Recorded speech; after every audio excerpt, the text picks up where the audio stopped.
Hello दोस्तों, अगर आपको सेबी के बारे में समझना है, जानना है कि सेबी क्या है और ये कैसे वर्क करती है, इसके क्या ऑब्जेक्ट्स एंड इसके क्या पावर है, तो ये सारी चीजों के लिए आप मेरा ये वीडियो देखते रहिए, क्योंकि इस वीडियो में मैं आपको सेबी और उसके ऑब्जेक्ट्स और पावर के बारे में बताने वाला हूं। तो दोस्तों, मैं नवीन ठाकरे कॉमर्स गुरु चैनल पर आपका बहुत बहुत स्वागत करता हूं।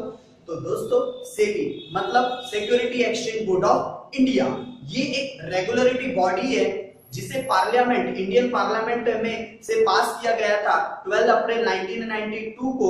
एक एक्ट बना और इसे एक लीगल स्टेटस, एक लीगल एग्जिस्टेंस प्राप्त हुआ। सेबी एक्ट के 1992 के नाम से ज्यादा जाना गया।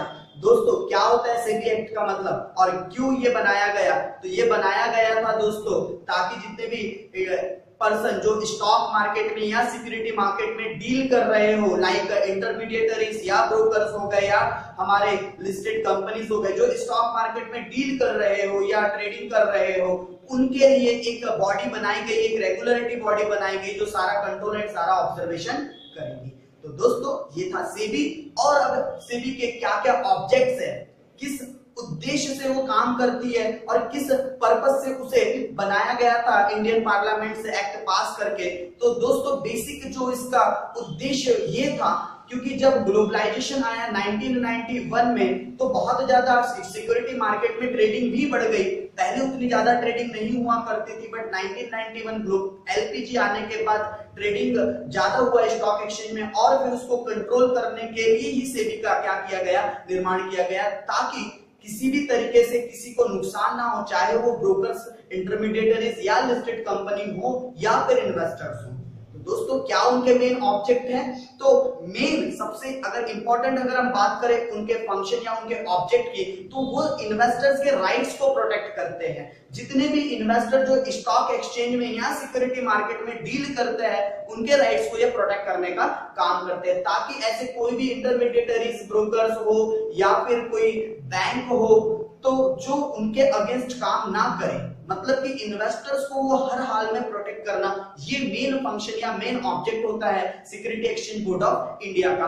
उसके अलावा सेबी जितने भी स्टॉक मार्केट है या सिक्योरिटीज मार्केट है, उनको ग्रो अप करने का काम करती है। बोलने का मतलब ये है दोस्तों, वो हमेशा सिक्योरिटी मार्केट को प्रमोट करती है, डेवलप करने का उनका हमेशा काम चलते रहता है। ये एक रेगुलेटरी बॉडी है जो सिक्योरिटी मार्केट में आने वाले सारे लोगों के ऊपर कंट्रोल एंड ऑब्जर्वेशन रखती है, और वो किस तरीके से ट्रेडिंग कर रहे हैं या किस तरीके से डीलिंग कर रहे हैं स्टॉक एक्सचेंज में, उन सारी ही बातों पर इनका ऑब्जर्वेशन रहता है। और स्ट्रिक्ट इनके रूल्स एंड रेगुलेशन बने होते हैं सारे ही लोगों के लिए, चाहे फिर वो खुद कंपनी क्यों ना हो या फिर इन्वेस्टर्स या फिर आपके इंटरमीडिएटरीज में जैसे आपके आ जाते हैं डिपॉजिटरी पार्टिसिपेंट्स वगैरह या ब्रोकर्स वगैरह।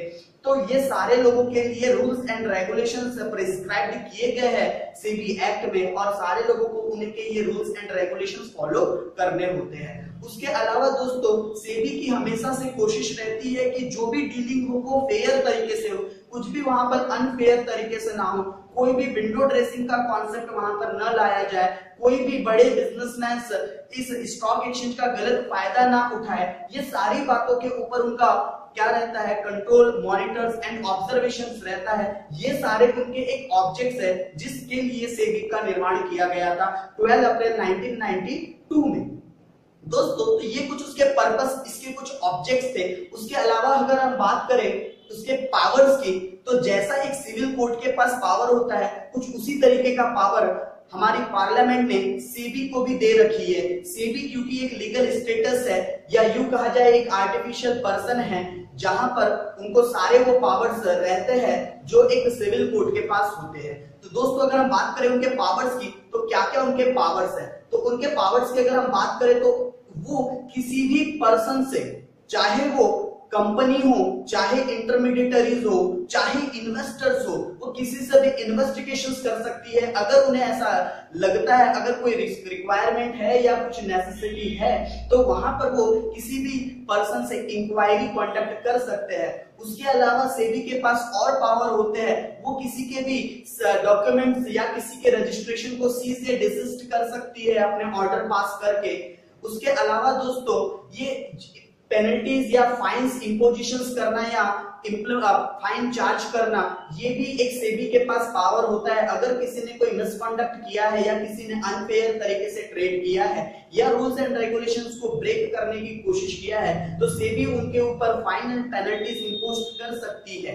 ये उनके पास पावर रहते हैं और कितना फाइन एंड पेनल्टीज इंपोज करेंगे तो जितना भी सेबी एक्ट में प्रिस्क्राइब होगा उतना वो क्या कर सकती है, इंपोज कर सकती है। उसके अलावा दोस्तों अगर हम बात कर रहे हैं सेबी के पावर्स की तो उनके पास पावर रहता है कि वो कैंसिल कर सकती है। सीज करना मतलब होता है कुछ समय के लिए वो सर्टिफिकेट या डॉक्यूमेंट अपने पास जमा कर लेना, जब्त कर लेना।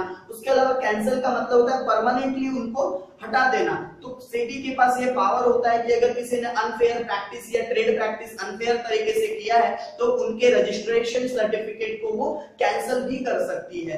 तो दोस्तों ये कुछ मैंने आपको उनके ऑब्जेक्टिव्स एंड पावर बताने की कोशिश की है। तो दोस्तों अगर आपको वीडियो पसंद आया हो तो इसे लाइक और शेयर जरूर करें और हमारे कॉमर्स ग्रुप इस चैनल को सब्सक्राइब करना भूले ना, ताकि हम ऐसे ही वीडियो आपको और भी प्रोवाइड कर सकें। तो धन्यवाद दोस्तों।